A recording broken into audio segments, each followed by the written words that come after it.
Ladies and gentlemen, my name is Neuro, and welcome to a new course called Mindset 101. This is meant to be for any gamer of any skill level in any game, or just a person who feels like technology is weird and they want to try to figure out how to be happier and more productive with their practices in life. So, class 1, right? Let's take it back to the most basic fundamentals of understanding mindset. And the most basic fundamental in understanding human mindset is understanding human mind, which originates largely from the brain, but also from other parts of the nervous system, such as the spine and other parts of our body that receive sensory input. You can still think of those as part of your mind and your thinking system, even if they aren't in the brain itself. But one thing that has always surprised me about current year and society today is that people don't really think about where humans came from. And I mean that in terms of where did we come from evolutionarily speaking. We weren't always in cities, driving around in cars and using computers. Like, these are all really new things. The way that we used to live would be you wake up in your tent or something that you made yourself, or some kind of hut, and then you try to use the restroom and not get shot by arrows or attacked by wild animals. And then you try to find food throughout the day, enough food that you can live and maybe enough for the rest of your tribe. But we used to be hunter-gatherers. We used to be in smaller social groups instead of millions of people or billions in a country or the world. It used to be tens to 20s to maybe 100 people if you're in a pretty big tribe area. But the thing that is really striking about human cognition is that it wasn't really evolved to deal with the systems that we deal with today. It wasn't evolved to deal with smartphones. It wasn't evolved to deal with the internet. It wasn't evolved to deal with huge countries of people, and basically spanning the whole planet. All of these things are very large scale and unusual for the animal kingdom. So since I talk about tilt management and stuff all the time, I talk about our instincts, the mistakes that we make and how to correct them. I wanted to go back to basically my core purpose with teaching people about the mind, and really challenge us to go back to the basics of what kind of brain are we working with here? What is our brain really optimized to do? So I listed a problem here. You can see the notes on the upper left side of the screen. The human brain is neither created nor evolved to thrive in modern society. We have a mental health crisis. People feel lonely on a planet with more humans than ever. Why? We have more resources than ever, but do not steward them well. We have more comfort and convenience than ever, yet the world is still upset. What can we do about this? It seems kind of contradictory, right? You would think that our happiness would just directly go up over time, and in some categories it does, but for a lot of people, they feel down and depressed, and they feel like they're not happy with the way the world is and the way their life is. So I think one of the points of context that people don't usually consider is that part of the reason your body and your brain are upset, or at least not very happy and motivated, is because you're not giving it the kinds of care that the body was evolved to receive. Like, one of the things that's very different now and in the past is most people don't have to physically hunt and gather their own food every day. We outsource that. Back in the day, I'm talking like 1,000,000 years ago or 10,000 years ago, you used to have to walk around and find which berries weren't poisonous and had lots of vitamins, and you had to collect those for yourself and your tribe. Or maybe you're hunting something down, or maybe you're trying to grow a plant or something, but it required a lot of physical work to be able to get food. Whereas now you can sit in a car, which is a seat, and then you can get to the grocery store, and then you just get a whole bunch of calories of stuff that you purchase with currency, which that saves us time, that makes sense. But that doesn't involve the same level of physical struggle to get the calories. Now we basically have stuff that's purely intellectual. You can have work that doesn't involve really any strength at all. And those are really valid jobs. And more people have these jobs that are not physically strenuous. So they basically have no calorie output method. This obviously contributes to our obesity epidemic we have right now. But then also, I feel like our mental health crisis is linked to this difference in lifestyle.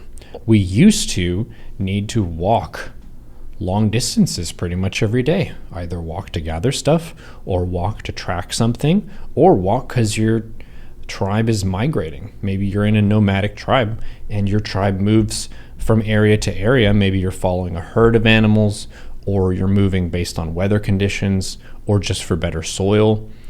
It's a very different lifestyle that we're dealing with. And because a lot of human beings on the planet today still think of themselves as somehow like above animals, we still need a lot of the same stuff that animals need because we're also still technically animals. I don't know. Do people in the chat, do you believe that we are animals? Yes or no? Are there people who don't believe that? I know my chat isn't representative of everyone on the internet, but if you're in the YouTube comments, do you believe that humans are a type of animal?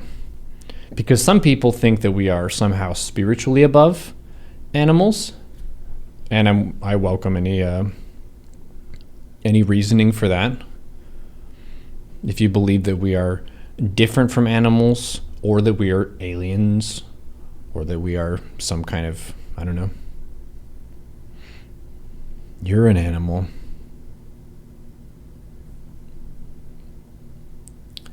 There's 100% difference between animal and man, says Chad. 100%. Not genetically. Genetically, we have some relatives that are like, let's see, what is the closest relative to humans? What is the closest genetic relative to humans? It is a chimpanzee. How much DNA? 96%. So chimpanzees are 96% genetic similarity. You might argue that we have 100% difference in our lifestyle and the civilization that we've built. And I would challenge the chat, why do you think we were able to expand on the whole planet when other animals were not able to do so? Any theory crafting for that? Why was that the case? Chat is saying that even aliens would likely be defined as an animal. Yeah, let's just check what is the definition of an animal biologically speaking. What makes an animal in biology? Animal is a eukaryote multicellular organism in the kingdom Animalia. They're heterotrophic, motile, they have specialized sensory organs, lacking a cell wall, and they grow from a blastula during embryonic development. Cool. They can move around and do stuff. Usually they consume some resource and they expel some waste. They usually have a mouth and a butt. So yeah, humans are animals. And one of the things that animals have is a set of instincts. And instincts are those really fast reaction decisions that creatures make. It's like a snap call, you could say, where a situation shows itself and you immediately make a play. Immediately make a play. You don't think about, okay, well, in this situation, option A gives me this and option B gives me this. Instincts are more so primal and immediate and kind of our default settings for how we would want to respond to stuff. And many of our instincts have kept us alive. That's why animals have instincts, is their survival instincts. Sometimes it allows you to avoid a dangerous situation. So you could dash away from something really quick if you got startled or scared. That's beneficial. That means that you're not going to be as surprised or caught off guard if you have more of that quick, like flight reflex of like, oh shit, whew, you run. That creature survived long enough to reproduce, so we get rewarded for flight. We also have an instinct for fight, which That's when you feel like you're in a confrontation or you want to choose to create a confrontation to be able to overpower someone else for some gain in the situation. Maybe it's because you believe that you're defending yourself. That's a valid way to initiate a fight where you're protecting yourself or your loved ones, or you're standing up for yourself in conversation. I would say that's kind of taking on the fight instinct there. We also have freeze as an instinct. So that's when people kind of shut down, or they're not sure what to do. They're kind of paralyzed in indecision and they're just not making a move. That's something that in the animal kingdom, freezing and not moving can sometimes give you a chance of surviving the situation. Some creatures track better with movement than they do with stationary stuff. Like they're not as good at reading camouflage. So if you freeze and you hide, maybe you survive. So we have flight. We can like instantly run really quick if we need to. We have fight. We can get in a confrontation. We could fight stuff or have a tough conversation. And then we have freeze, which you can feel very, as the word suggests, frozen in your actions and your decisions. And then you have fuck, which is our sexual instincts. And that's a big part of what the human body craves, like animals do, is the desire to reproduce and pass along the lineage. And there are lots of different signals and cues that can activate that as well. So really thinking about just the character that we were dealt in the game. Life is like an RPG game, but we didn't get to pick our starting character. We didn't get to pick which species we were. We didn't get to pick a lot of stuff. We didn't get to pick our stats. That's one of the reasons why I feel like I initially questioned a lot of religious doctrine. Was it seemed like if you have all-powerful deities or an all-powerful God, why can it not be more balanced? Why can we not get some customization at the beginning of the game? Why can it not be more fair? Some people argue that maybe it is, and there was an early game character screen that we don't remember, but yeah, to me, it's interesting that we're just kind of dealt a random hand in life, and you are now human. Welcome. If there are any non-human viewers, hello, what's up? But I would wager that the vast majority of my audience is human. And it's cool to be human. That's one of the things that I feel like people miss and they don't have gratitude for. It's so cool to be human. The amount of information that we have access to right now, unfathomable levels of information. Compared to people in a hunter-gatherer situation, they don't know what the sun is, really. It's bright, and it gives them burns, and it maybe gives energy to stuff, but that's pretty much all they can infer. Like, it goes up and it comes down, but they don't know that it's a nuclear fusion explosion of elements and stuff that's giving off all kinds of radiation. We know that stuff, or at least we know way more about it than they did back in the day, and that's so precious and amazing. It's so cool, but people take it for granted every day, and we have to take things for granted because it would be too much mental effort to think about, wow, today I'm really grateful for this desk and the bolts in the desk and the screws in the desk, and I'm really grateful for the arms and the legs of this desk and the top table surface of this desk. And whoever designed this desk, I'm grateful for them too. And whoever packed the pieces of this desk into the box that was shipped to me, I'm so grateful for that. You see, that would be untenable to be grateful of every single thing that was in your existence, but just having the broader context of, hey, we have a lot of cool stuff at our disposal now that we didn't have back in the day. That's really cool. That's really cool and a big point to be grateful for. And that's why... What do I have? The 6th point here, we're kind of just musing for a little bit before I go through these bullet point notes. But practicing gratitude for what we have in present day that we didn't have in times long past is nice. We have a lot of nice stuff. Obviously, still plenty of problems. No issues listing off problems that we have, but we do have a lot of stuff. You get dealt the card of the animal creature that has the monopoly on violence on the planet. That's a point of luck.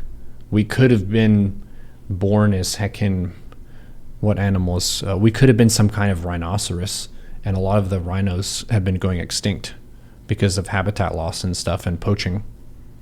We could have been rhinos. That would have been a lot rougher, but we got dealt human, and that's pretty good. We get a lot of big benefits. And kind of like they say in Spider-Man, with great power comes great responsibility. We have so much power as creatures on the planet. Our ability to shape the world is far beyond what any other animal can do, at least mindfully so. But we don't really steward that power in a way that keeps the planet healthy and clean. We're kind of still in a gold rush mindset of how much can I harvest from the planet this quarter? Because the more that I harvest from the planet this quarter, the more wealthy I will be, and the more people will see that immediate success and want a part of that. So people are very immediate results oriented. They want the win right now. And that makes sense. If you're dealing with a mortal creature that doesn't live forever, for it to want to selfishly acquire more for itself now, it makes sense.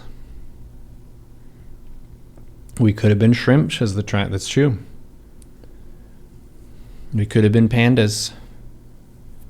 Honestly, some rhinos have better lives than some humans. And that's another tricky thing is, based on the scale and scope of the world, we do have a lot of issues with atrocities and bad stuff that humans do to other humans. We have a lot of work that we can do in our compassion and leveling up in that.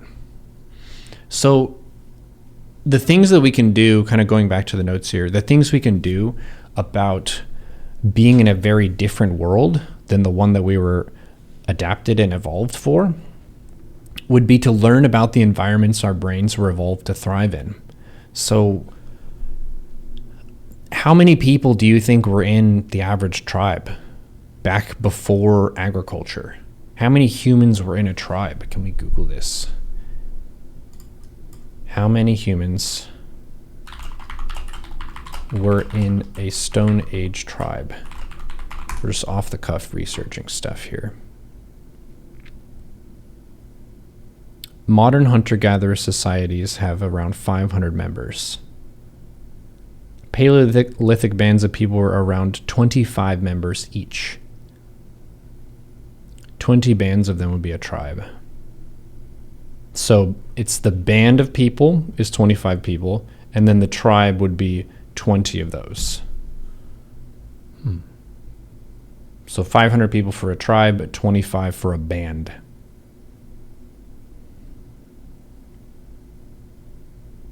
Cool. There are some similarities that we have today if we're thinking about the social group sizing that humans get put in. 25 members each.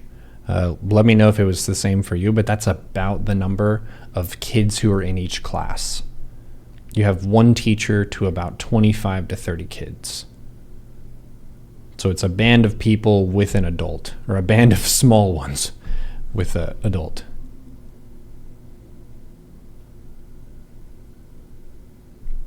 So if we're in that group size, I feel like it's pretty adaptive for human brains being able to keep track of everyone. Maybe after around 25, it gets harder to remember everybody's name and keep track of everyone.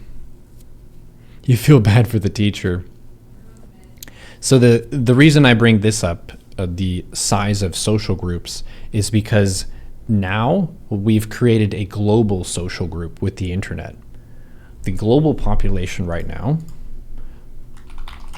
it's going up every day, so might as well look it up just in case. Global population right now is 8.1 billion. 8.1 billion is a way higher number than 25. Changed my mind. That's a very different scale here. 8.1 billion that can now communicate with each other. Not everyone's internet connected though, so we could look up that statistic as well. But this is an unusual shift, a very unusual shift that is hard for our ape brains to process. Being in a group of 25 people, that makes sense to us. You can figure out who the leaders are, who the followers are, who the loud people are, who the quiet people are. who the ones who follow trends are, who the trendsetters are, all that kind of stuff. Like around 25 to 500 people, that makes sense. And that's part of why when you have small town culture, everybody knows everybody and it feels like one community. But in a big city, like I'm in LA right now, I don't know my neighbors. I don't know all my neighbors. I don't know all the people in the blocks around where I live. No way. It's so many different people who are in that space. It's way more than 500. And then on top of that, the people move here and then leave pretty fast. Like that's one of the things about modern society as well, is we can move great distances very quickly just because of all of our transportation assets. So we're in a very weird world.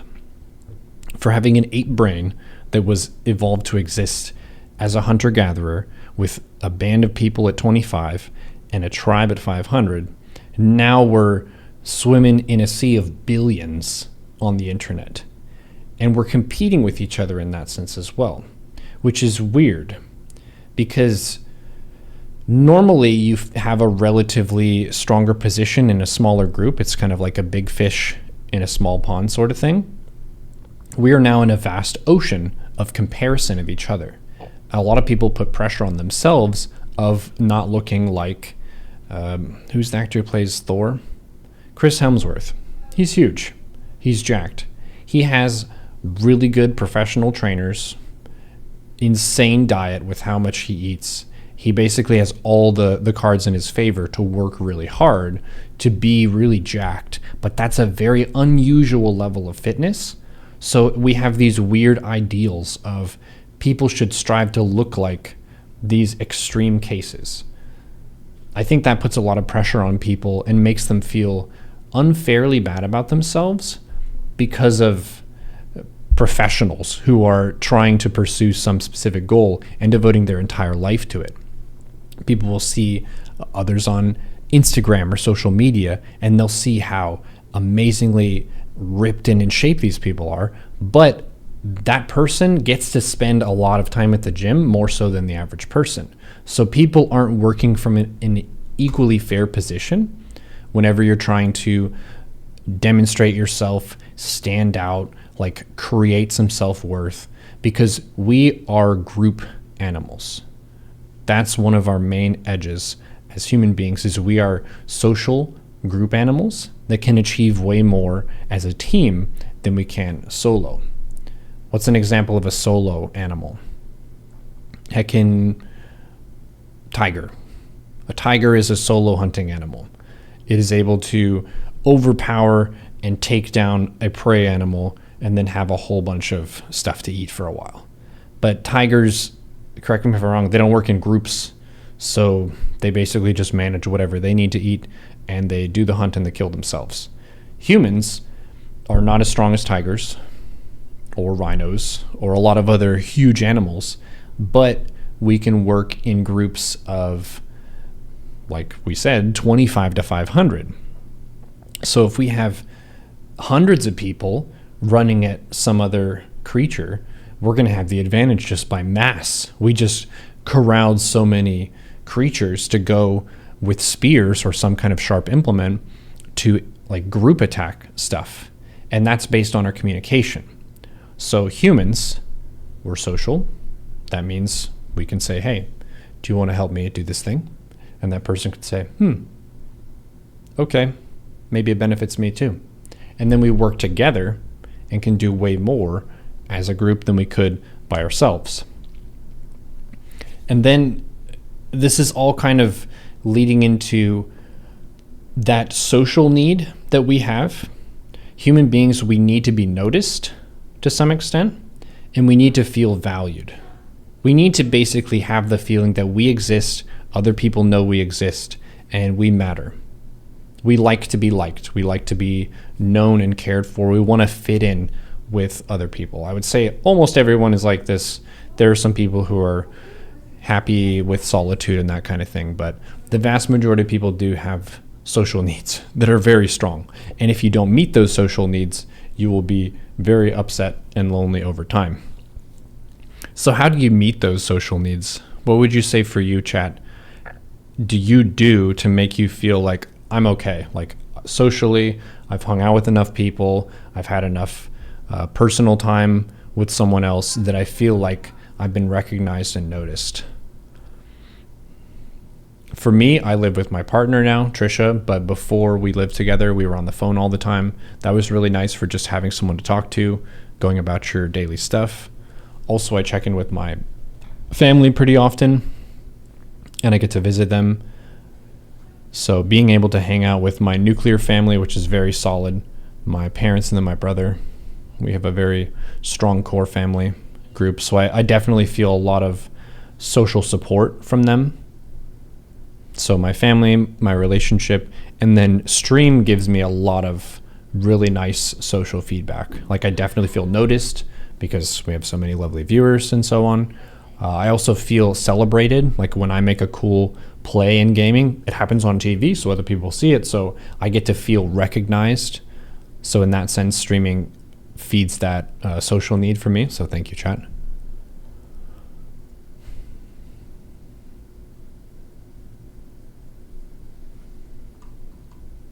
Appreciate everyone hanging out today. Snooze, thank you for the resub. Appreciate you very much. Appreciate it. This stream is sponsored by viewers like Snoozeless and Big Drip. This is live. When you get lonely, not currently, you'll go for a voluntary work at an animal shelter. So you're with other people with the same goal. That's super smart.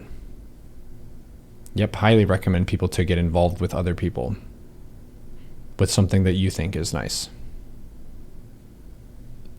That's a very charitable thing you could do. Some people will go to a coffee shop, or they'll do something that's like a hobby. Maybe they play Magic the Gathering or something. You're working on keeping a friend circle from childhood. You're seeking new friendships at work. You're getting to know people at the gym and staying in touch with your family. Nice. Those are good. Go and squeeze the wife. Hell yeah. Physical touch is definitely one of my love languages and one of Trisha's as well. What are the love languages again? It's physical touch, quality time, acts of service, gifts. What's the other one? Words of affirmation. Yeah. If I say it's live and then upload it to YouTube, it's a difficult statement. Oh, true. True.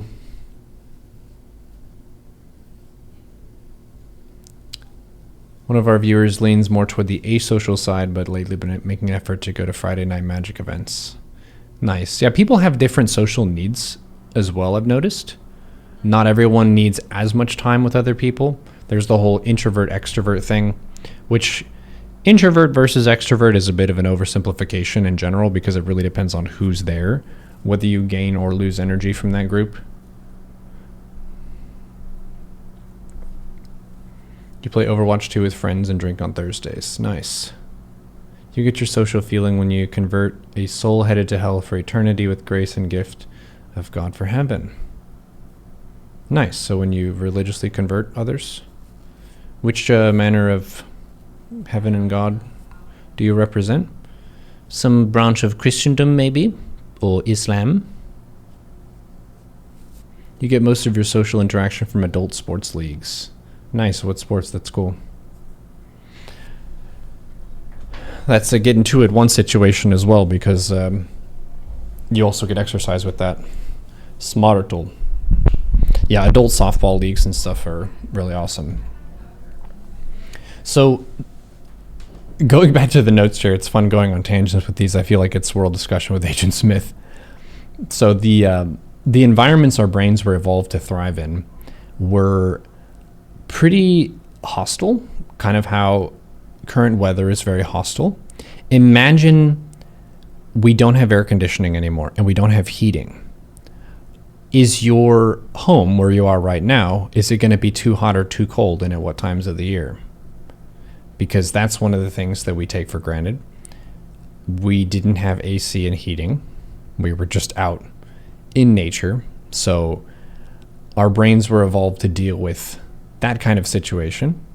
And now we get different, you could say, technological comforts that we can enjoy that also get to expand our range. So humans can live in different areas that may have been pretty nasty to live in before because of AC and heat.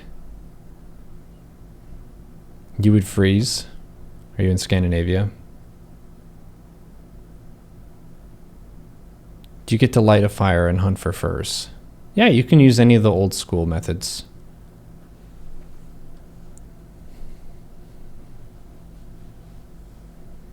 Structures nowadays are built because of AC. Yes.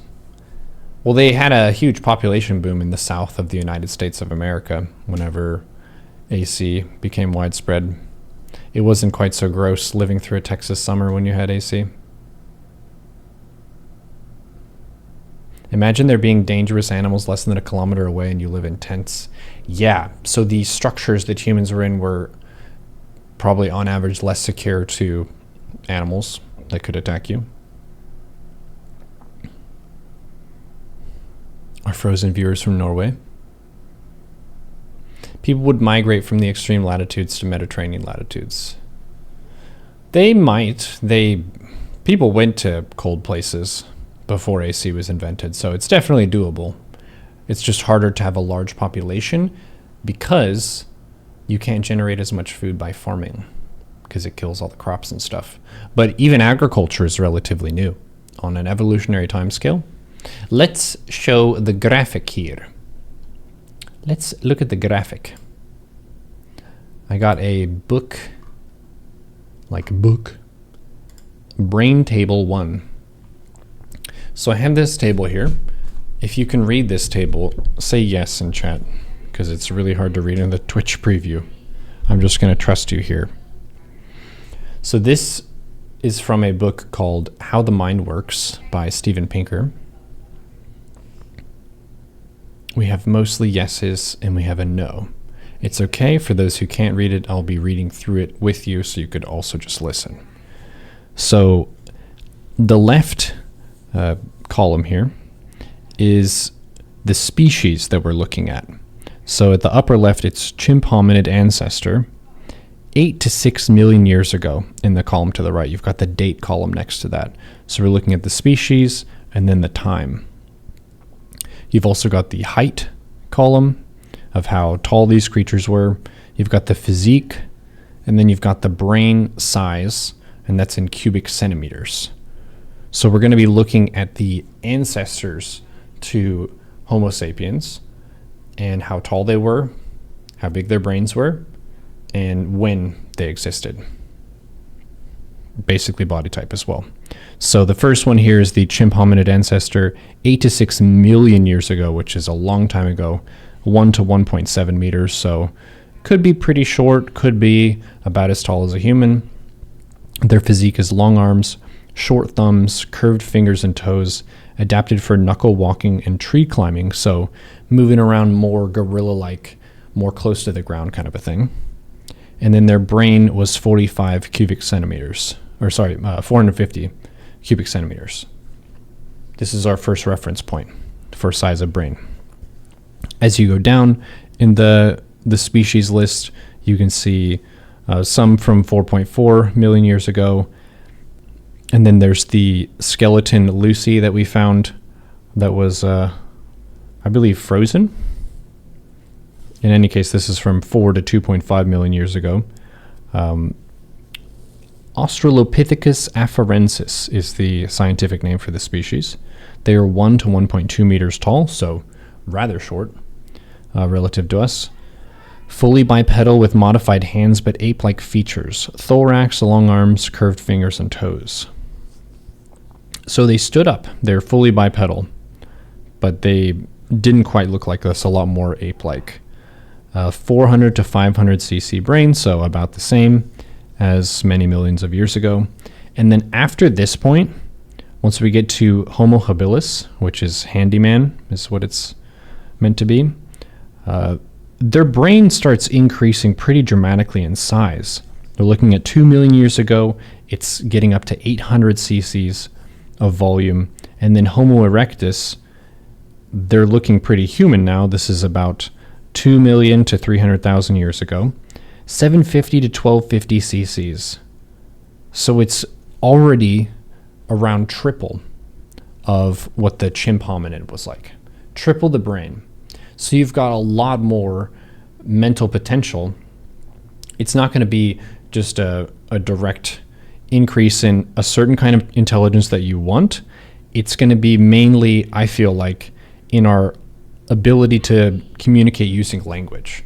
Language is one of those massive edges of humans that's basically default in every human. Everyone comes with the blueprints for filling in some language. Even people who you would consider who aren't like super smart, they can absorb language very fast. Humans are just great at this. So that's one of the things that makes us really smart as creatures and allows us to have that much larger social group size. The band of 25 and then the tribe of 500, that requires that communication intelligence of knowing who's in the group, what the group is doing, and how you can fit in and pull your weight and support the group.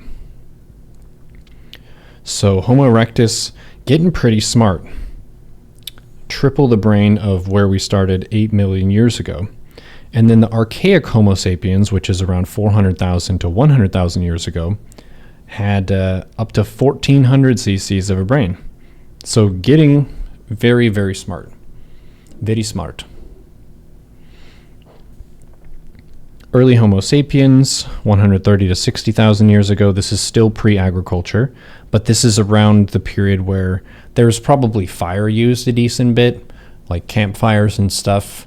We don't know exactly how common it was, but we do know that fire was discovered by certain people and stuff up to like 1 million years ago, maybe even earlier than that. Also, by the way, this is a disclaimer. I'm not a PhD in stuff. So if I mess up anything and I say something that's factually incorrect, feel free to comment with the science to refute the claim, and I will issue a correction as soon as possible. Thank you. I'm just a dude on the internet trying to help make sense of stuff. So, welcome. And now at the bottom here we have Homo sapiens, which is 45,000 to 12,000 years ago. We're quite a bit taller than basically all the other human ancestors, except for early Homo sapiens, which looks like got to 1.85 meters. Pretty tall. But we're up to 2,000 cc's of a brain. So not quite 5 times, but about 4 times the brain volume of early chimps. 5 times chimp brain in a human brain. That's a pretty big advantage. That's a big advantage that people don't think about. But it's huge. And it kind of raises the question, well, where are we utilizing those advantages? If we have invested so much of our physiology in brain tissue, that must be for a purpose. What are the purposes of the human brain? What sets us apart? Like, what can we do that other animals can't? And you can't say technology stuff because that's basically the collective knowledge over time. I'm saying for the human individual, what can they do? What can they do that other creatures can't do in the same context?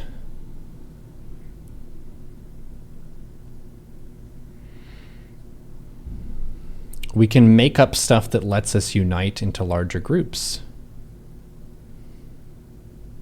That's true. Tribalism, nationality, common cause, common faith.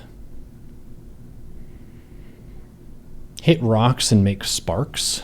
We can use tools better than almost any other animal. That's true. Sorry, bonk the webcam. Fart and find it funny. Humor and laughter as a way of coping with the darkness of reality. Actually, based. That's valid. Think rationally. I don't know about that because I think other animals can think rationally as well. Situationally. We can kill each other and steal each other's stuff. Other animals can also do that. That doesn't set us apart. We can kill from a distance. True. We can make ranged weapons, yeah. We've innovated bows and throwing spears for a very long time. Apes can also laugh and find it funny. Okay, so that might not be a unique one for us.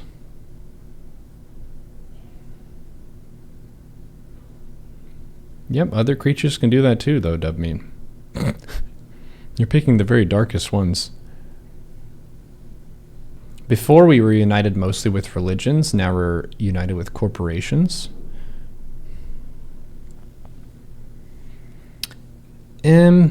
Yeah, I think some people are still religiously motivated. I think a lot of people are still also too ethnically motivated. There are a lot of people who perceive other nations or races of people negatively. We have not completely eliminated racism from the planet.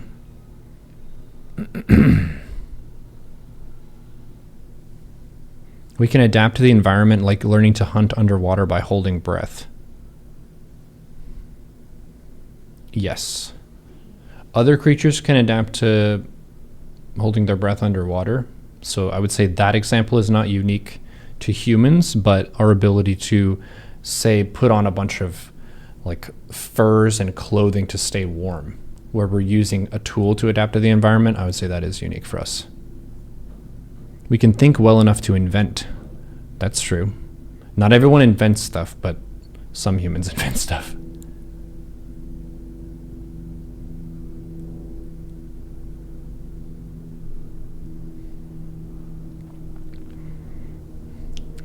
Okay, this is a warning to not be negative with every single post if you can. This is a challenge and a warning for Dubmeat. Judgment and racism come from the emotion of fear. Right, and I would say it's fear that is based on ignorance. So you could say racism is a type of xenophobia, a fear of an outside group. And usually racism goes down the more experience people get with the other ethnic group, because they realize, hey, these are people too, like me, who do the same stuff. The same stuff.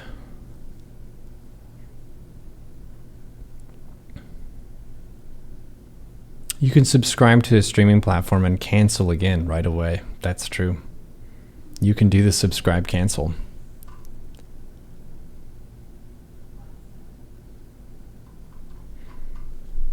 So yeah, our brains have expanded dramatically from 8 million years ago to present day. They have expanded dramatically, but they were evolved to do stuff that is pretty different than what we normally do day to day. And I think in a sense we need to practice some forgiveness of ourselves for not being able to remember everything all the time, for not being able to respond to these mass media social situations as well as we could. I've heard of people saying that they are emotionally impacted by like how people's posts do in like their Facebook posts, where people are just doing their life updates, but they feel like other people don't care based on how many Facebook likes they get, or Instagram, or retweets, or whatever. Like, we're very much tied to a set of digital social metrics, which is a very weird and unusual situation for us to be in. We used to be just working with the feedback that other humans gave us, the face-to-face contact of, we have a tribal council and people talk face-to-face. Whereas now, a lot of our fulfillment and our self-worth is tied to our online personas, which is weird. And it's even weirder that my job is basically to be fully plugged into that, where I am Neuro, I'm online on the internet almost as much as I'm awake offline, sometimes more in a given day.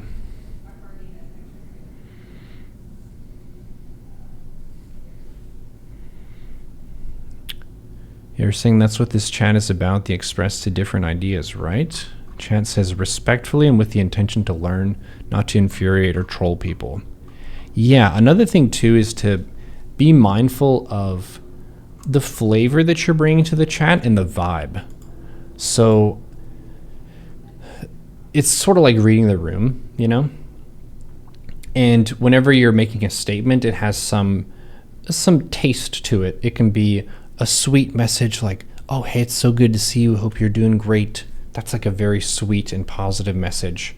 And then humans like commit atrocities to each other. That's like a very bitter, like, oh, tragedy and catastrophe and the great evils of men. Like, that's like a nasty thing. So basically the critique was you had put like 5 nasties in the chat in a row, which is kind of like you're pooping in the stew. Like we have a chat and the chat is a stew, and someone puts in something nice that's like throwing in a carrot. Someone else throws in something nice that's like a potato. And then someone talks about like atrocities and the greatest dark acts that have ever been committed in all time. And that's like throwing a poop in there. You see what I mean? It's like throwing a poop in. So think about what you're contributing to the conversation. It's okay to point out to people, hey guys, we have some concerns in the world and I would like to raise them and make sure you know about them. That's valid. That's super valid, and I appreciate that. But if that's all you're doing and you're like, this evil thing happened and that evil thing happened and that evil thing happened, you're putting a lot of poo in the stew. So be mindful if you can. Thank you. So I wanted to show this chart. This is from this book, Steven Pinker, How the Mind Works. This is a very good book. You don't need to have a brain science degree to read this. It's written for the lay person who doesn't necessarily need to be a science student, but it does have a lot of good science in it. It talks a lot about our psychology and how our vision works and how our language centers work. A very good read. I wanted to use the table that shows the progression brain size of human primate ancestors and so on. The text is green. Oh, so it goes through. Yep. Chimps also have brutal tribal wars. The negatives are not limited to the human-animal variety. Yeah, and another example, roosters, chickens. Roosters they're dinosaurs. Chickens are dinosaurs. They will fucking kill each other to see who gets the harem of chickens. They want all the chicken babes. They're not going to be like, hey, bro, do you want to share the chicken babes? They're like, fuck no. I will fight you to the death for all of them. And that's just their way. And whichever rooster is the meanest and the baddest and the strongest gets all the chickens. And they kill each other for that. That's violence. That's murder. They will murder each other.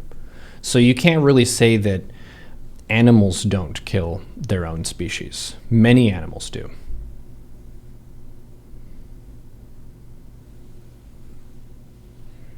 The progression brain size chart can double as a StarCraft race selection chart. Yeah, it depends on who you ask what the order is going to be.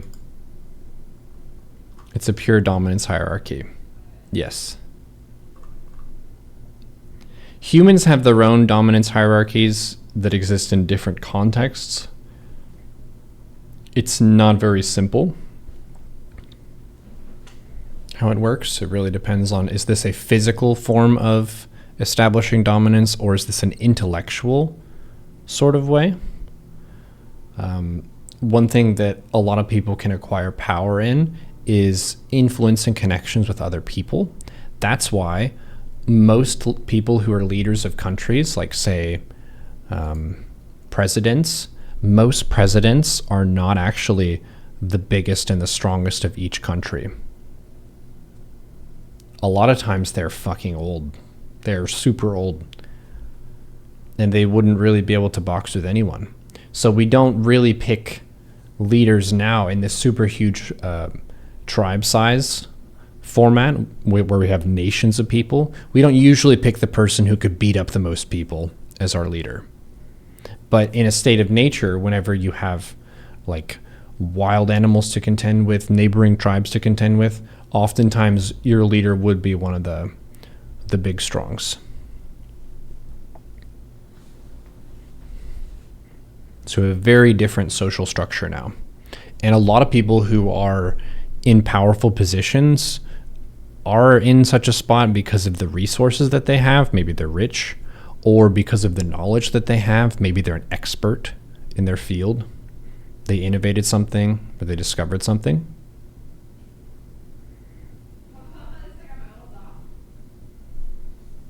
Most of our hierarchies are competence-centered, says Corky in the chat.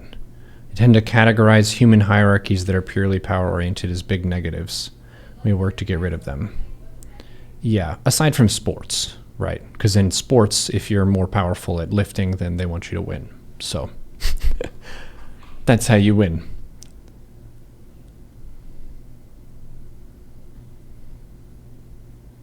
Did I see the video where a monkey plays a memory game on screen? It's pretty amazing. Their short-term memory destroys ours, at least for some things. Our short-term memory can be really horrible. Well, it depends. I feel like we don't practice our short-term memory in the same way that animals do. We have a very short attention span now because things happen so fast, and so many people multitask all the time. But I feel like it's something that can be trained for sure. You share Pinker's general view that there ought to be much more realistic optimism around our own species? Yeah. One of his other books is called The Better Angels of Our Nature. And in that one, he talks about the decline in violence. He calls it the surprising decline in violence per person over the course of human history. So he's looking at Bible times, like thousands of years ago, to the Dark Ages, to the like throwing off of the monarchies and stuff in Europe, to present day, and how even though there's a lot of violence in the world today, per person, it's way less than it used to be. And one of the main reasons for that is because violence and justice used to have to be meted out by yourself. So if, say, I'm in a family and someone kills one of my family members, if I want justice for that, if I want payback or for them to answer for this and so on, we would need to do that ourselves as a family, because there was no police in the Stone Age. You couldn't call the police and be like, "Hello, police. Yes, the neighboring tribe just shot my brother. They shot him. They shot him in the ass. No, he's still alive, but it really hurt. Yes, they shot him. Yes, we want him brought in at once." There's none of that. So you used to have to mete it out yourself. Yeah, the Wild West. There's no law in town except for the law you can make for yourself. And for that reason, the world was just way more perilous per person. It was harder to resolve conflicts and get to a peaceful resolution because you had to mete out justice yourself. So we have that series of violent reprisals where families hate each other over generations because they need to kill each other back for the previous kill that happened. So for us to live in this modern society where many people are quite safe the vast majority of the time, that is also weird. It's weird and new, and I would say most people, it's probably welcome. Would you say, just as a show of hands, would you say you are glad that you have not been shot at with a bow and arrow before? I'm glad. No one has shot at me. No neighboring tribe has attempted to kill me. And I'm grateful. But historically and prehistorically, that was commonplace. Many people did get shot in the ass or other places by bows or spears and so on. It was brutal. So gratitude for the relatively peaceful lives we get to live. We do still have conflicts on the planet for sure. And the conflicts that we get to see now are in super HD. So we get to see the violence recorded, just unfiltered, which is very graphic and alarming to us mentally. But per person, the violence used to be worse. But we couldn't see all of it. It was just word of mouth. You would hear that, "Oh, did you hear what happened to so-and-so? They got shot full of arrows." And it's like, oh my gosh, that's so brutal. Whereas now, that happens maybe 1/200th as often, but there's a video of it. So it's really graphic and alarming to us mentally. Oladeus is grateful for the relative safety in which you live, and you find yourself preparing for the breach of that safety. It's good to prepare. I don't really have a strong feeling that we're about to suddenly get worse in terms of being violent to each other, but I'm an optimist. I'll admit it. I wake up an optimist. I would say it's almost to a fault, because sometimes I'm not as skeptical of people as I should be, which is a cognitive bias we can talk about later.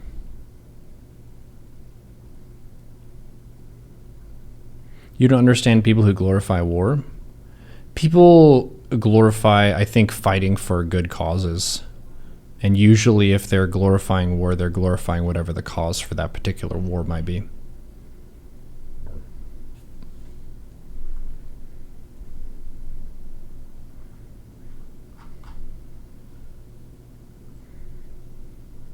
Oh, home security and self-defense training, yeah. Patriotism. So for point 2 here, we're going very slowly through these. Studying the instincts that humans have. I'm just going to pull up for you here a list of cognitive biases, and I'm just going to rattle off some of them. List of cognitive biases on Wikipedia. Let's look at these. Anchoring bias, which is also known as focalism. It's the tendency to rely too heavily to anchor on one trait or piece of information when making decisions. And it's usually the first piece of information acquired on that subject. Anchoring bias includes common source bias, conservative and functional, and law of the instrument. Cool.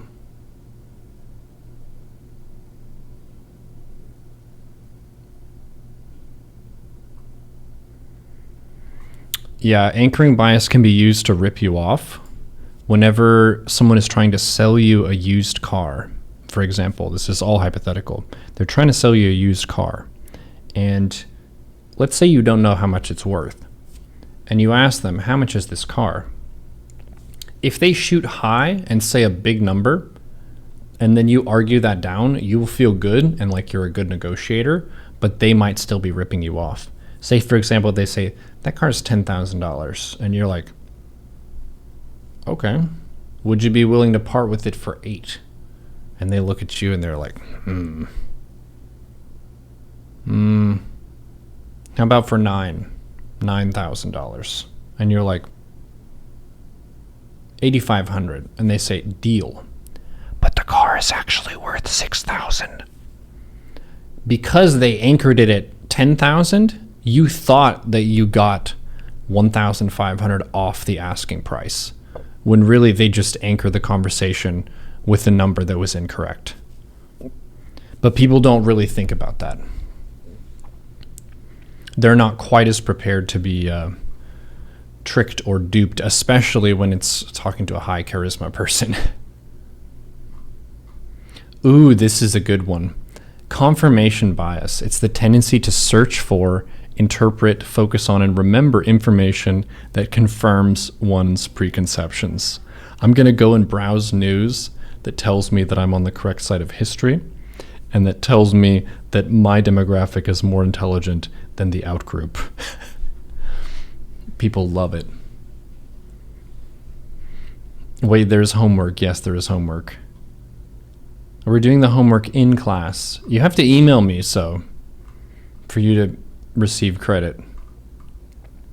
Your homework for this first Mindset 101 is to email me one cognitive bias, and you can just choose any of them, and then give an example. And if you successfully do those 2 things, you receive a passing grade for this first assignment.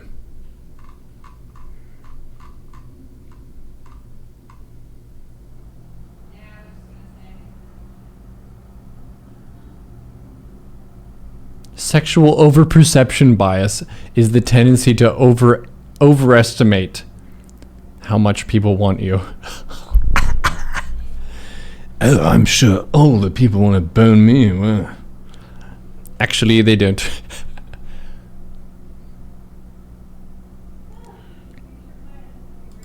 Confirmation bias was the big focus in old Neuro StarCraft days. Yeah, I would say so. I would say because we have the world discussion on Sundays, being able to know what the slant of the information that you're consuming is really important. It's really important. For sure. But yeah, these cognitive biases that you see are basically instincts. They are advanced instincts that allow our brain to get to an answer that is right most of the time so that we can survive the situation and not think about it for too long. Because let's say there's a bear. There's a huge, gigantic bear that is running at you. You don't have time to get out a piece of paper and then think about, okay, let's have a couple plans to deal with this bear. Plan 1 is I'm going to run that way and then go across the river and then go up a tree. Plan 2, like, you can't take the time to do that. You need to go. You need to immediately move and act. Otherwise, you're dead. So, instincts have kept us alive. But instincts kept us alive in a situation that was very different from modern life. So we need to be aware of where our instincts can lead us to the wrong answer. Let me give you an example of one of the mistakes that humans' brains make. People buy what are called lottery tickets. The chances of winning the lottery, let's look at this. I'm just off the cuff Googling this. I know there are different lotteries. The odds of winning the jackpot in the lottery is 1 in 300 million. 1 in 300 million. That is a horrible bet to place. You're betting your hard-earned money. You're basically betting one meal or more. Let's say it's a meal. You're betting one meal that you're going to win, and it's a 1 in 300 million. That's very bad. But what people do is they fantasize about what would happen if they did win, and then they'll get very excited about this fantasy of, if I win the lottery, I will dramatically change my living situation. I'll be able to upgrade all my stuff. I'll be able to travel. You'll have lots of benefits, right, if you win. So people continue to buy lottery tickets, but it's a scam. It's a scam in the sense that if your average person commits $15 to $20 toward the lottery, you will lose the lottery basically every time out of 300 million, except for one. So you're throwing away a lot of food, pretty much, if you want to put it in those terms. But human minds will fall into that trap repeatedly because they're not educated that your brain tricks you into thinking that a lottery ticket is a good idea. Yeah, I can't believe people take that bet, but they do. They absolutely do. A fun one that I get to point out in Dota pretty often is called gambler's fallacy. Gambler's fallacy is the notion that whenever you receive an outcome a bunch of times, you assume that it's going to change. Like it should change soon, because it's wrong for it to keep giving the same result if it has 2 outcomes.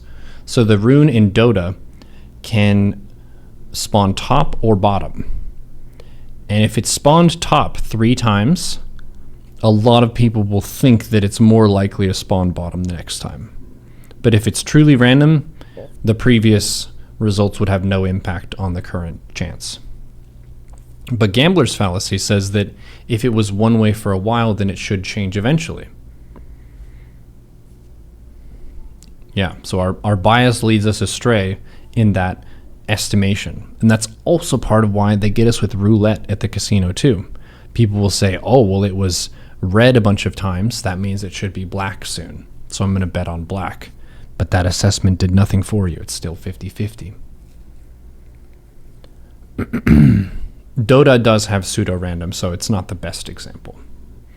But it is a place where you can kind of put the basic outline of what's it called? Gambler's fallacy there.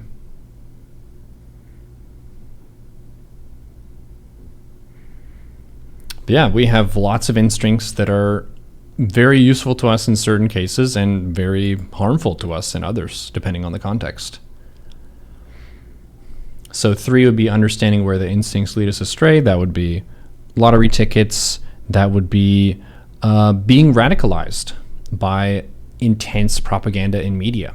I think that's one of the areas where in modern life our instincts can lead us astray, because we get whipped up into a frenzy for some faction. We think that our political party is the best. We think that our country is the best. We think that our religious group is the best.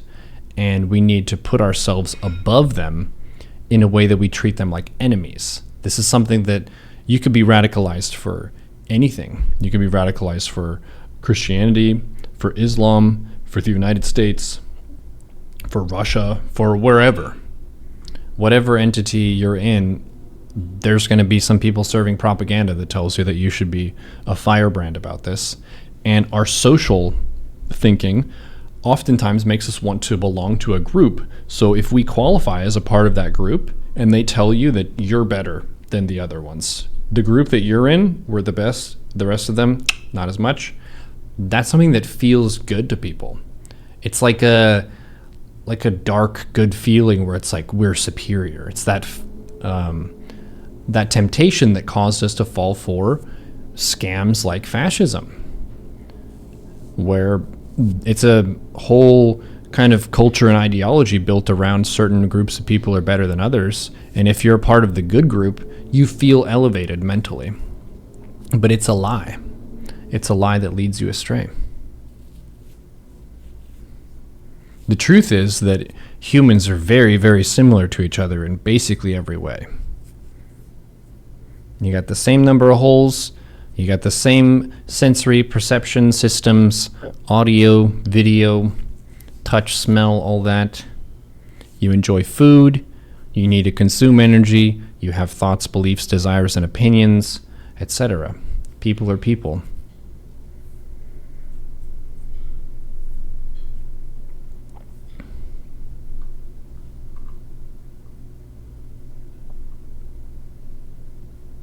Recently, you have to say you've had the urge to win some raffles, despite you knowing the small chance.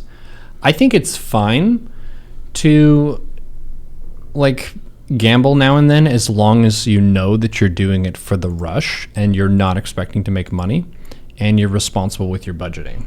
Because if you say, okay, I'm only going to spend $200 at the casino, and you stick to that, that's valid. You could have spent the $200 on alcohol or something else. So people are allowed some leisure spending, and if you want your leisure spending to be that and it gives you a legit rush, you can. But you could also just ride a bicycle very fast and get adrenaline that way. Pick your poison. How many people think they're better drivers than the average person? Yeah, the temptation to feel better than average, than other people at whatever you're thinking about, is interesting. People want to feel better. They want to feel smarter than others. They want to feel more attractive than others. I would say at least a lot of the time. That's part of why people like living next to a neighbor who has a smaller house than themselves. Senju gets adrenaline when he notices a drop in his main base. He'd rather not get adrenaline rushes. Hey, it's good to get your heart going now and then.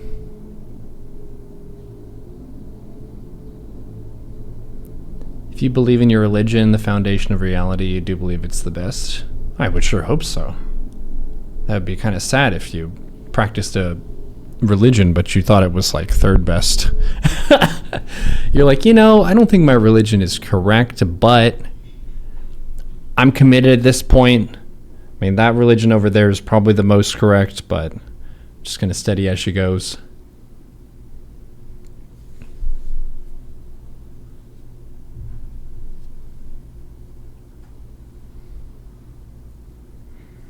Chad is asking a random StarCraft question. How can you keep switching races? Your gold with Terran and Protoss, Plat on Zerg. But when you get frustrated, you don't know, playing for 2 weeks straight, you're missing the other 2 races. You care too much about your results. That's probably the issue. It doesn't matter if you win or you lose. If you're gold or plat, the difference between gold plat and being plat diamond is simply experience. You simply need more games. So to not play is to just pause your growth. You're saying, I'm not going to grow as a player until I play again. And then you just have a trophy on the wall. It's your rank. Actually doing the work is when you're a StarCraft player.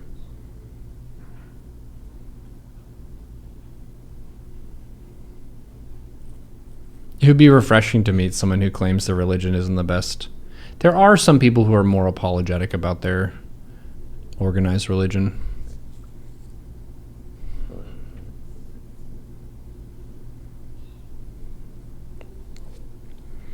So yeah, we've talked about when our instincts lead us astray. I guess since we just heard a ladder anxiety one, that would be one.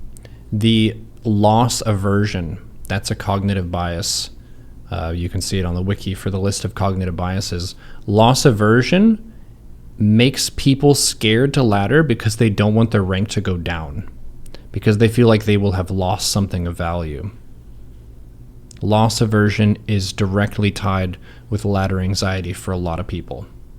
You think that by your rank going down, you are less of a person, which makes it scary. And you want to keep that shiny trophy, and you don't want the trophy below that one. When really, for you to get better as a player, you need to practice a lot of games. You should play 10. If you're afraid to ladder, but you want to ladder, just play 10 games when you next have time to do so. Don't overthink it. You don't need a crazy super plan every time you practice. You don't need to feel like you're about to play perfectly to practice. You just need to see the situations and see what can go on and have one practice emphasis.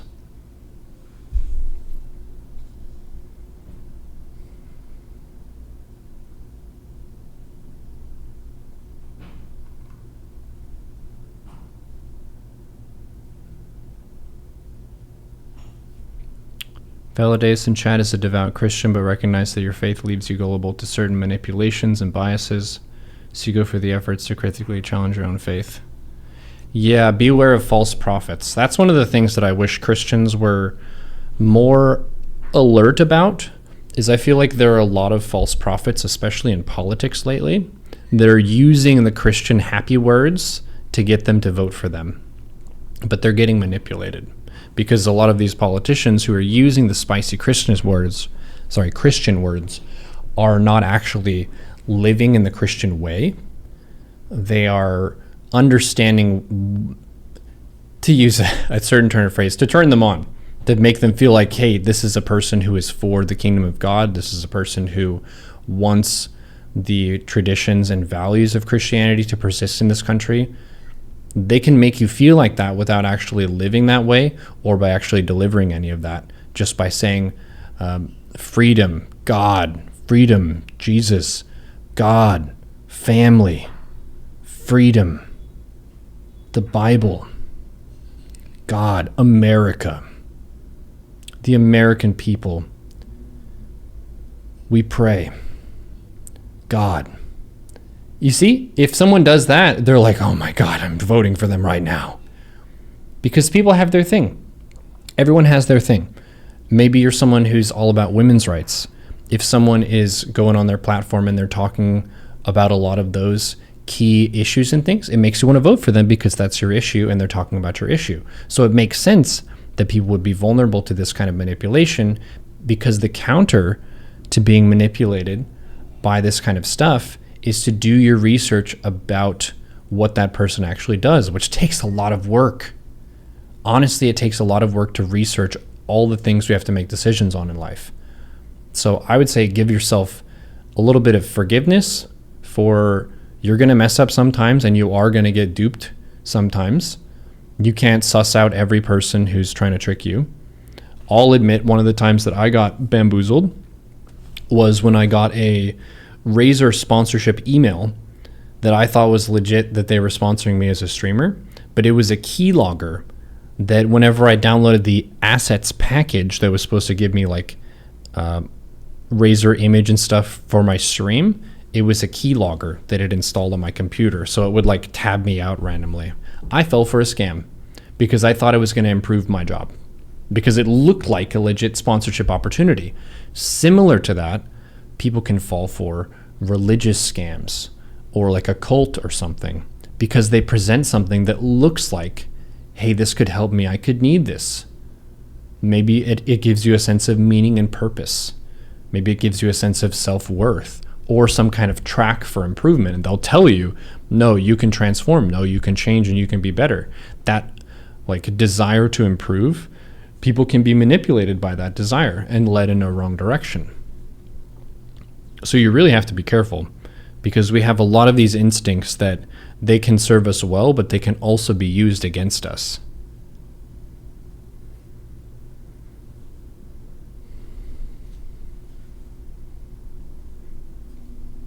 All social media influencers do that. They do what? They talk about transforming you. Yeah, I feel like the internet rewards that very heavily right now. Like being clickbaity and being loud and making big promises to people.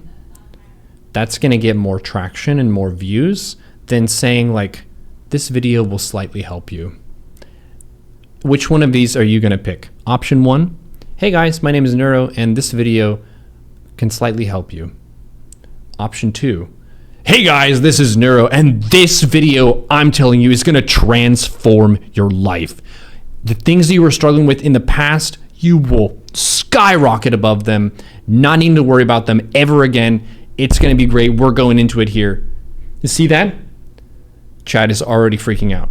They're like, take my money. My wallet is being shoved across the table. Sign me up. People love that shit. They love the really hyped up confidence. Money. Oh my God, you're so wow! I believe everything you're saying. You're so handsome. Mwah. You see?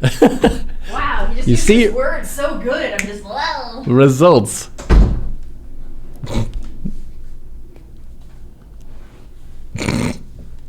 Ladies and gentlemen, Trisha, it worked.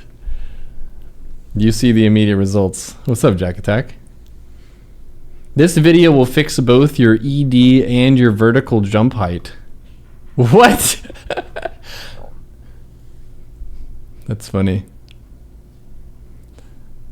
There's a little bit of allegory there.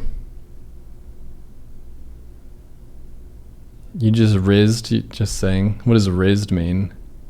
Use my charisma. Yeah, so be careful, chat. This is a warning to all humans. There are very sexy and charismatic people who will try to get you to join their cause, but it might not be a good cause for you to join. Do your research. Do your research.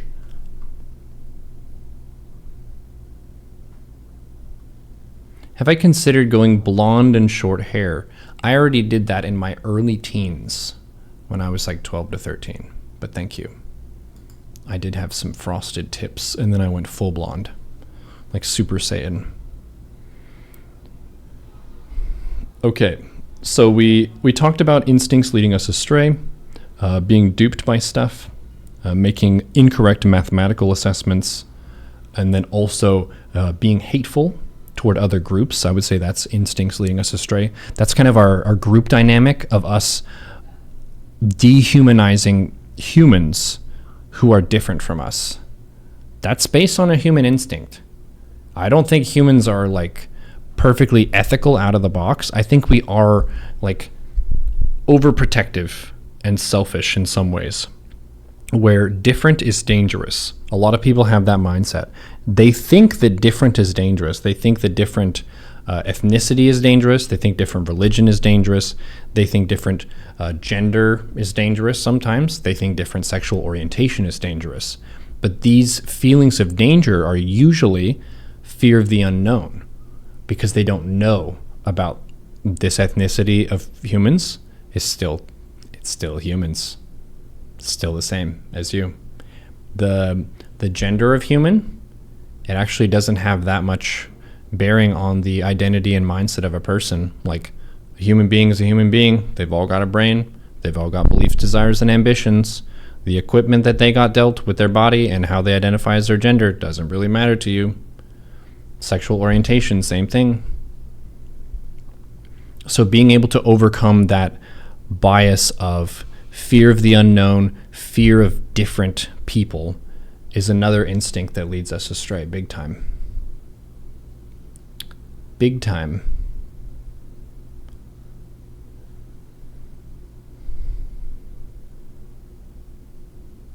Okay. Remember to keep the chat tension level at a nice even keel. Thank you, chat. Plan adjustments to your lifestyle to account for what your body and mind need to thrive. Oh, this one. This one is tricky because it goes back to one of the concepts that I mention a lot, Maslow's hierarchy of needs. What are the things in the hierarchy? We could even get an image of this. Wow. Okay, I'm gonna get this on screen for you. Give me a second. I don't want to save a web.p. Screenshot this. Oh no, save image as. Windows Shift S, dude. You know about that move? Windows Shift S. It's pretty clutch. All right, now we open Paint. We're doing this live. Thank you for your patience. Pasting it. Perfect. Save as. Save it to the downloads area just so we can quickly grab it. Okay, Maslow. Cool. Maslow's hierarchy of needs.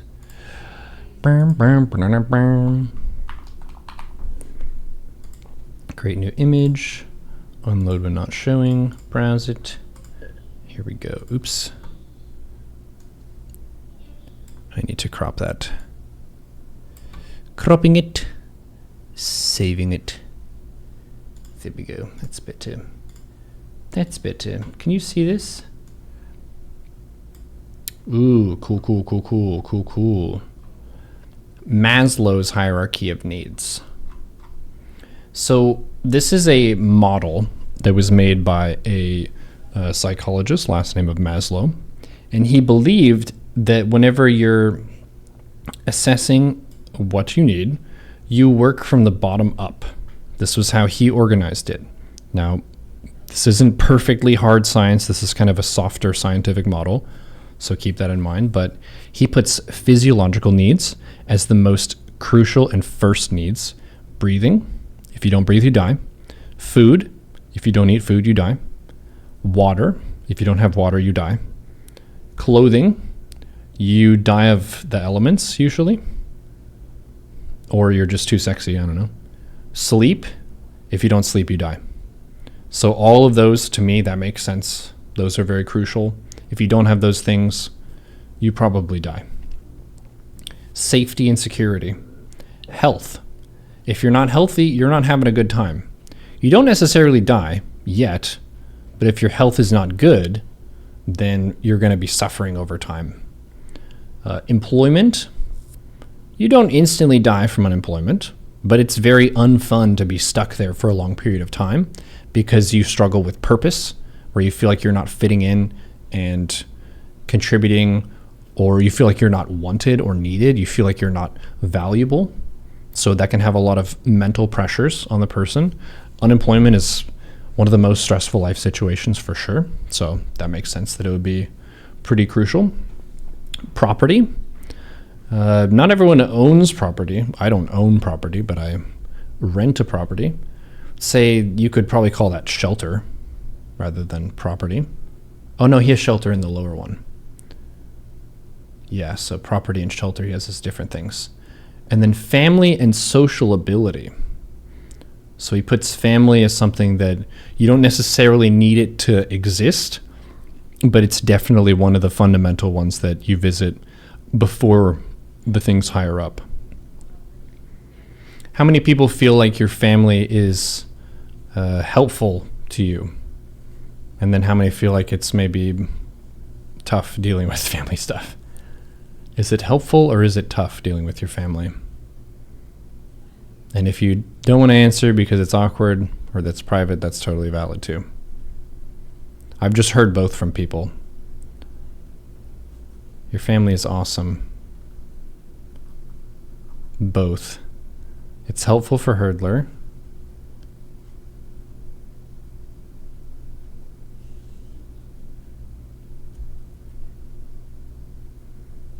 You cut all contacts with your family.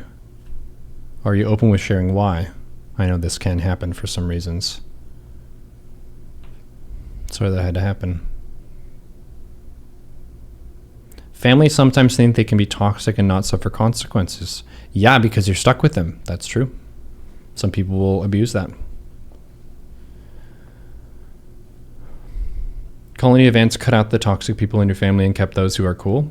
That makes sense. Yeah, you shouldn't waste energy on people who are dragging you down. You made your own family. Chosen family is valid. That's very cool. The next tier up is love and belonging. Friendship, family, intimacy, sense of connection. So this is like the fitting in stuff. You want to feel like you're not alone, you're fitting in, you're valued, and you are seen. It feels good to be seen. Like, for people to see the stuff that makes you unique. For me as a streamer, what do you think makes me unique? Because hearing that kind of stuff makes it feel like I'm seen. Like, people know that I exist. And that validates who I am as a person, so I feel happy. Social animal, seen by the group, stonks. I'm feeling good. For a lot of people who are in the chat, there are things that I've seen about how you handle conversations and what your tone is that make you unique.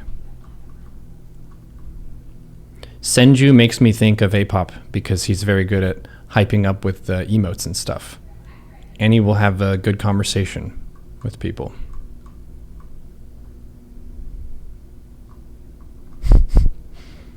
Corky Potato once banked up years worth of channel points and just timed out everybody once. Super weird. I'll never forget that.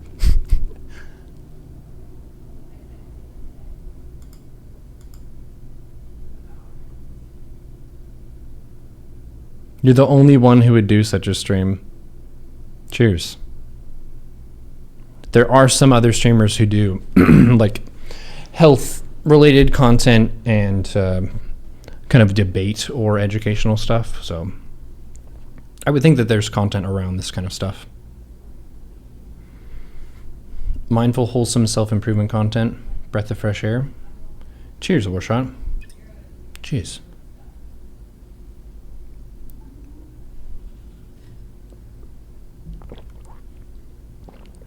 In Control used to do stuff like this. Yeah, he invited me onto the Pylon show quite a few times. That was awesome. I think there were a couple of the years of the Pylon show where I was the most frequently invited guests, just because the banter was so good. That was definitely a feather in my cap getting invited back. I was like, oh, you'd like to have me back for the show? Let me check my schedule. And I was relatively not as big of a streamer as the people on the Pylon show, so I was like, let me check my schedule. Looks like I'm free.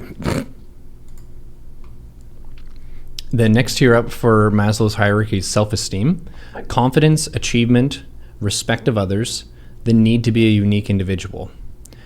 And this is the tricky, like, tug of war of being, I don't know, feeling balanced socially. For us to feel balanced socially, we have to fit in enough that we feel like we're not alone, but we have to stand out enough that we feel different from the group. So we want to be in the group, but we don't want to blend in with the group entirely. We want to stand out a little bit. And different people fall at different parts of the scale there. Like, for you individually, would you say that you prefer to blend in and not be noticed? Or would you say you want to be noticed and you like standing out? Because everyone, I would say, feels the need to be in the social group because they're social creatures. But how you are seen in the social group, some people they prefer to be more in the background. Some people want to be more in the foreground.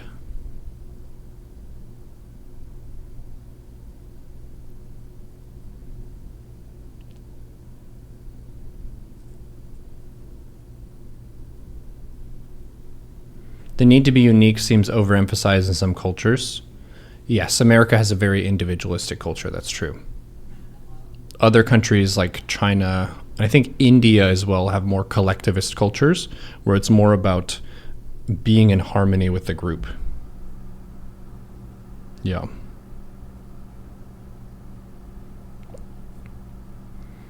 Confidence is pretty high up there. So you would only be able to work on your confidence, just to kind of revisit the structure of this amazing pyramid or triangle that he made, is you need to meet the lower needs before you work on the higher needs, is his claim here. So in order for you to work on your confidence, you need to meet all of your physiological needs.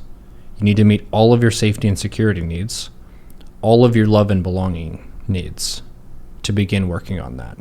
And that's hard. That's pretty hard. So if you're struggling with, say, the purple one on the top, self-actualization, if you're struggling with creativity and like thinking of new random shit, but you have a lot of drama going on in your life, or you have a health problem, or you're unemployed, or there's a family issue going on, or you're having trouble breathing, or you don't have clothing, or you're not sleeping well, it makes sense that you would be stressed and that you would be tilted and that your results might not be as strong as they could be. But a lot of times we have to just forgive ourselves for the things that we cannot change in those cases. Like if you had really bad sleep one night, you still have to go to work sometimes, and you're just working when you're tired. That sucks, but you have to. So you can be mindful of those facts of like, okay, I'm dealing with a burden from this part of my life, and it's tough, and it's forcing me to basically fix that before I can focus on my higher tier stuff. You can feel a difference in your confidence when you've gotten injured in the past, even in situations where your injury shouldn't make a direct difference. Yeah, you feel like you're less worthy. You're less valuable as a unit because you're a damaged unit while you're injured. Even though you're the same person, and injuries happen to everyone. It's just that confidence falters. One thing that's funny for gamers too is your MMR. Like when you're on a downswing, people will look at your rank and they'll be like, oh, weren't you higher ranked than that? That sucks. But it happens. And we feel like less of a gamer when really you're the same gamer. You're the same person the whole time. On your upswings and your downswings, are the same person.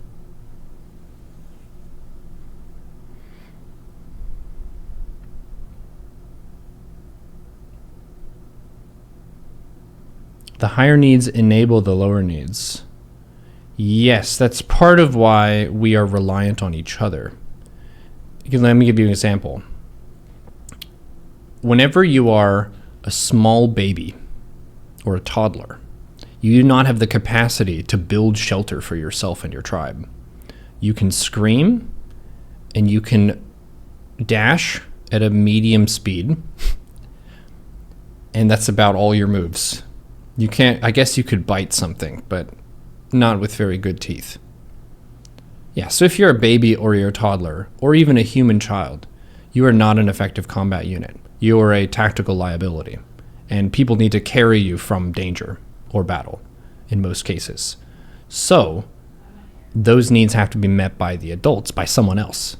So we have to be set up to have the opportunity to work on our own hierarchy of needs by someone else taking care of us when we were vulnerable and squishy and screaming poop factories, you know? Thank you to the people who contributed to technology and science for giving us the opportunity to use computers and the internet. Thank you. And thank you to all the parents who put a roof over their child's head. Appreciate that. Appreciate that. Babies only care about two things that you can't type in chat. Booba and potty time. Yeah, breastfeeding is legitimate. That's how they get their energy. So, kind of going through the Maslow's hierarchy of needs just for me. Thank you, the squirrel, for your support as well. My physiological needs, I'm breathing. Okay, I'm fine. Food, I'm fine. I'll probably eat after we finish this conversation. Water.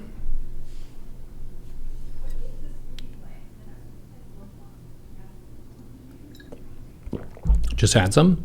Shelter. Okay, have a roof. Clothing. I don't have sleeves. Maybe we need to fix that.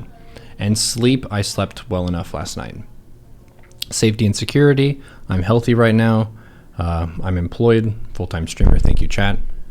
Well, not employed by someone else. I'm self-employed. Property. I rent a place. Family and social ability. My family connections are good. My social skills, debatable. Love and belonging. Friendship. I have good friends. Family. Yep, we visited that. Intimacy. Trisha just gave me a kiss earlier. We're fine. Sense of connection. Yeah, I feel a sense of connection to this community, to the friends that I've made over time. I'm not super good at long-term keeping up with people, so I'm more of a hermit, socially speaking, if anything. It's Thanksgiving Neuro Church, where we all thank everything and everyone. Thanks, farmers, for farming the plants. Thanks, truck drivers, for driving the trucks that move the stuff from place to place so we can go to the grocery store and pick them up. Thanks, people, for stocking the items on the shelves so that we can browse them on their proper aisle and purchase them efficiently. Self-esteem, confidence. My confidence is interesting because when you're a streamer, a lot of your confidence can be metric based, of how many viewers you're getting, how many likes and how much traction and stuff like that. It can be algorithm based, which is weird. Achievement. So what's something I achieved recently? I beat the Nier Automata tutorial on hard, which is pretty hard to do. It took me like 4 hours. But that was fun. And then getting GM in StarCraft was a big achievement, but that was many years ago. It feels like a little notch in the belt every time I finish a season as GM as well. It's another thing. I would like to do an honor run completion in Baldur's Gate 3. I'm currently in Act 2 on my 7th attempt at it. That would be a cool gamer achievement that takes a lot of time and D&D knowledge. Respect of others. I feel like I have a lot of respect for people just because everyone I meet knows something I don't, and people's perspectives are really interesting. I like humans. I think being human is awesome. So, yep, I respect others. The need to be a unique individual. I feel like it's not that hard to be unique, just because the chances that you like unique stuff are pretty high. GM in your hearts every season too. Appreciate that. The need to be unique.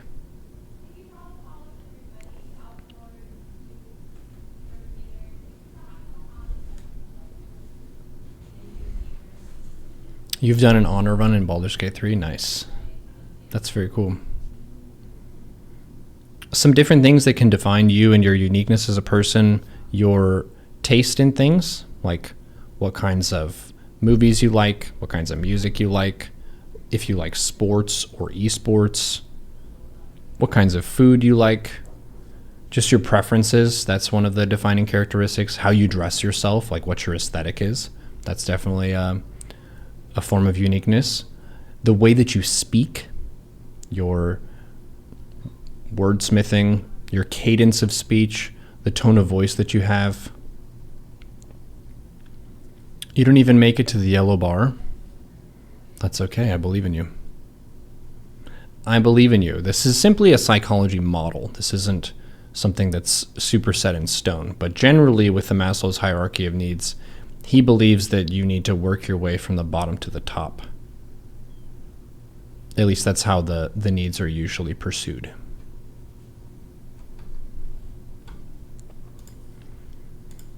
But yep, this is something that you learn in a Psychology 101 thing, so kind of fun that we throw it on screen for this.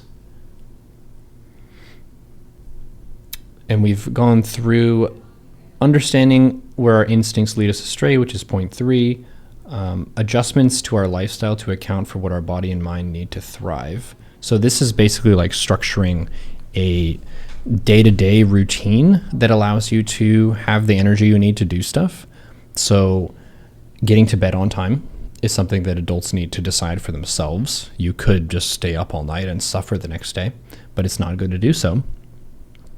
So planning, okay, this is when I'm going to bed, this is when I'm getting up, this is when I'm working out, this is when I'm adulting, this is when I'm taking social time and hanging out with people, this is when I'm taking personal time, self-care time, and just maybe resting. That's something that I feel like is a big part of satisfaction and fulfillment in life, is having a really well-balanced flow of work to rest to social and leisure. It's hard to do as well. And sometimes people aren't in a position to optimize that. Say you have to work 2 jobs to make ends meet. You're pushing yourself and it's going to be unfun. It's just how it is. It sucks. But then sometimes our instincts are leading us to do stuff like stay up too late on our phones instead of going to sleep, which is going to impact our performance the next day. That's something that is a new and weird temptation for us that didn't exist in the Stone Age.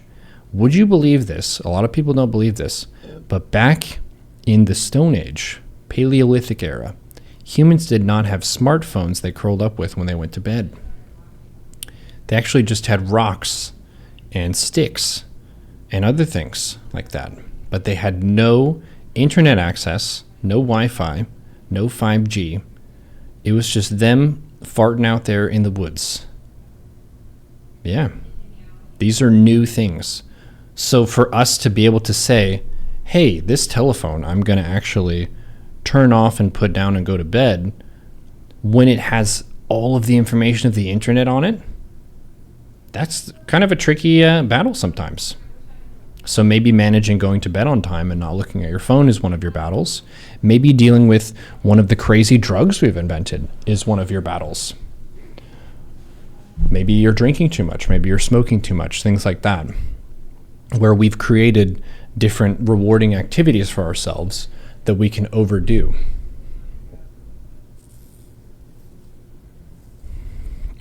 Chat saying we have a busy brain problem in modern times. We keep our brains stimulated and active all the time, and we undervalue the importance of quiet time and mental relaxation.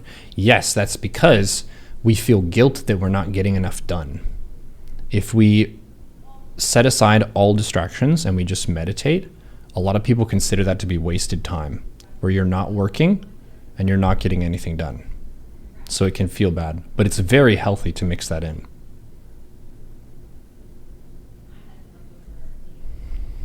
Have a good rest, Chico. Maybe you're playing video games too much. That's very true. One thing that Halo Legend does is not use artificial lighting when the sun goes down, candles only. That's cool. Have you been able to do any like sick magic rituals and stuff with the candles?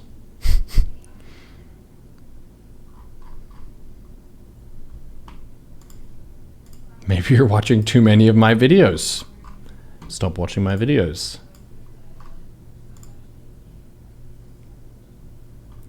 Maybe you're browsing too many horny things on the internet. Stay safe. Right now you're sitting by a candle. What time zone are you in? Oh, I guess it's 4 p.m. here, Pacific time. But yeah, working on that work-life balance is really big for making sure your brain is working happily and optimally. I try to get 7 to 8 hours of sleep a night. That's when I feel good. I'm also very lucky to be a heavy sleeper, and I tend to have pretty good dreams overall. So gratitude for that. Some people struggle to get good quality sleep. Would you say, chat, your sleep quality on average is poor, medium, or good? Hello, Big Gun. Welcome. Poor, medium, or good sleep?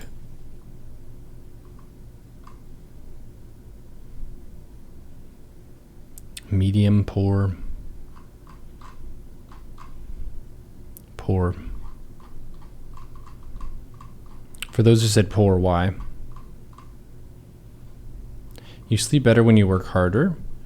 Sometimes true, but sometimes people sleep poorly because of trauma or some other thing. Oversleeping is poor sleep. I would say my question is like, how efficiently and effectively do you rest your body? You could say it's poor sleep if you oversleep and feel groggy and bad.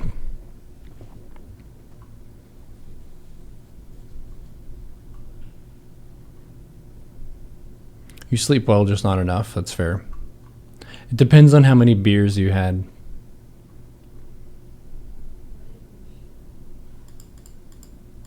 Usually there's loud people in the hallway and trauma. Gotcha. Sleep apnea and overactive mind.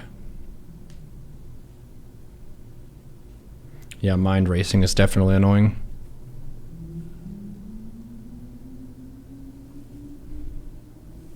Doesn't matter how much time you sleep, it can be 5 or 10, you're tired all day, you don't know why. Someone knows, please help. Do you exercise at all?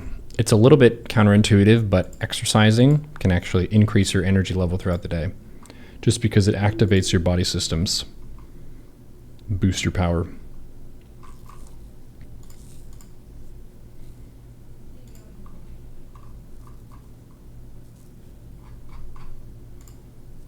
Cool. So, best of luck in planning your lifestyle adjustments to be a human being that's in harmony with your environment and the world. Point 5, I said you can do about this weird landscape of the modern world is anticipate when situations are likely to rustle you and prepare counters. So this one is specifically about if you know you're going into an office meeting and you have to make a presentation and you feel nervous, you could reassure yourself. Give yourself some things to think about as you're walking into that situation that'll keep you calm, cool, and collected. So it's basically like preparing a counter to a stressor that you know you're going to have in the future. Another one could be you're going to deal with a very toxic or annoying relative. For example, you could say, okay, I know this is about to happen, and I expect them to do some of these things, and I'm going to respond to it in this way. That way you won't be as rustled because you're prepared. Another example for gamers. If you know that you're in a match against someone who's very toxic, you could block them, or you could kind of just reframe why they are the way that they are in a way that doesn't tilt you as much. So I feel like that's a big part of how we can all be more elegant in how we communicate with each other, is know when situations are going to be stressful and have more compassion for each other. And then the final point, which we talked about already, was to practice gratitude for the advantages of being alive today. It's so cool to be a modern day human. It's so cool to have the internet access that we have, the level of education that we have, the level of telescopes that we have to see planets and stars far from us is hecking amazing. So be grateful to live in the modern world. I know we have our problems. It's not a perfect planet by any stretch, and we definitely have plenty of things that we need to fix, but goddamn, it is better to be a human being now than to be a dinosaur that was about to get hit by a meteor, or to be a human being 1,000 years ago. That was a lot more rough. Or to be a human being 200,000 years ago, scraping a living off of rocks. Now we have cities. It's pretty cool. Pretty cool. Be grateful. So when you go into gaming, this is kind of like my whole purpose as a streamer. When you go into your video games, you should be going into it with such an enormous battleship of gratitude that no one can rustle you, because you're so grateful that you get to play a masterpiece of a game that a community and a developing team made that is being enjoyed by so many people who share your hobby. Like, if you have gratitude for all of that technology and all those moving parts that came together so that you could enjoy 15 minutes to an hour of a game, then people can't really piss you off to the same extent. So be elevated by that fact, by the fact that you understand how cool and amazing and lucky it is that we get to enjoy video games. So when people yell at us, we know that they're just venting, because Life is tough sometimes. And for us to be good stewards of our emotion, we need to take care of ourselves physically, like I'm saying, with rest and exercise and making sure you have your social needs met and stuff and finding healthy sexual outlets. But you can manage your mindset in such a way that you take into account we are great apes, risen apes, or if you believe we were created by God, to exist in a hunter-gatherer environment, which is very different from today. It's okay to make mistakes. It's okay to get scammed sometimes because you don't know. Our brains weren't evolved to thrive in this super advanced, techie, heckin' clickbait society with billions of people. It was made for bands of people that are like 25 to 500 in a state of nature. So the future is weird, but we can survive this. We have a lot of benefits that we can be grateful for. If anyone in the chat wants to give any thoughts, final thoughts before we wrap up this discussion. But I do have homework for anyone who wants to partake. If you email me at neurozerg@gmail.com, you can see it at the bottom there. Email me one cognitive bias that humans have and give me one example of when that could occur. Then you will get a passing grade for this first homework. You will not be punished for not doing the homework, unless you want to be punished for fun, in which case, you know. The human mind and body are very adaptable. That is very true. You want to say thanks for mentioning you as a hype chatter. Senju, you bow to no one. Streamers exist because of the hype chatter. Just like animals exist because plants exist. Animals could not exist without plants. Streamers could not exist without viewers. Thank you. Thank you for watching. Thank you for upvoting. Everyone who upvotes or comments or chats, they bless the sacred algorithm. I did show the table of the brain size of apes over time already, kind of going through the notes here. It was here. This brain table, this is from Steven Pinker, How the Mind Works. Very cool. And there's your homework. Ladies and gentlemen, this has been Mindset 101, the first class. The next class we have, let me look at the syllabus here. I wrote this syllabus in pencil and paper. Some people may know of these implements. The second one we're doing is going to be on free will, deciding potential, motivations, goals, and purpose. We're calling it Captain Brain. So this is about you being the, quoting the poem Invictus, this is about being the captain of your fate. Or no, master of your fate and captain of your soul. Captain Soul. You missed most of the stream. It's okay. This is all going on YouTube. Everyone watching on YouTube, hello. Thank you for all your comments and viewership. Thank you. Mindset 101, Class 1, dismissed. Oh, and make sure if you turn in your homework, don't throw away the crumpled up paper on the floor.